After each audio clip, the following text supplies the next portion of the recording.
চীনারা এই বাঁশ দিয়ে কয়েক হাজার রকমের পণ্য তৈরি করে। যেসব বাঁশের অংশ ফার্নিচারে ব্যবহৃত হবে সেগুলোকে প্রথমে মাপ অনুযায়ী কেটে নেওয়া হয়। এরপর সেগুলোকে একসাথে করে বাঁশের সোফা, টেবিল, চেয়ার তৈরি করা হয়।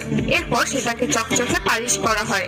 এর থেকেও ইন্টারেস্টিং ব্যাপার হলো বাঁশ থেকে কাপড় তৈরি করা। কারখানার এই সেকশনে বাঁশকে মেশিন দিয়ে পিষে তৈরি করা হয় নরম মণ্ড। এরপর এই মণ্ডকে কিছু রাসায়নিকের মধ্যে ভিজিয়ে রাখা হয়। এরপর বিশেষ প্রক্রিয়ায় সেই মণ্ড থেকে আলাদা করা হয় বাঁশ ফাইবার। এই ফাইবার সুতা বানানোর মেশিনে ঘুরতে ঘুরতে রূপ নেয় সূক্ষ্ম সুতাতে। তারপর সেখান থেকে বোনা হয় কাপড়, যেমন জামা, তোয়ালে, মোজা, বেবি ডায়াপার ইত্যাদি। এই কাপড় এতটাই নরম যে এটা তুলার থেকেও আরামদায়ক, তাই একে বলা হয় ন্যাচার সিল্ক বা প্রাকৃতিক সিল্ক। তবে এর দাম সাধারণ কাপড়ের থেকে 4 থেকে 5 গুণ বেশি। কারখানার অন্যদিকে বাঁশ থেকে তৈরি করা হয়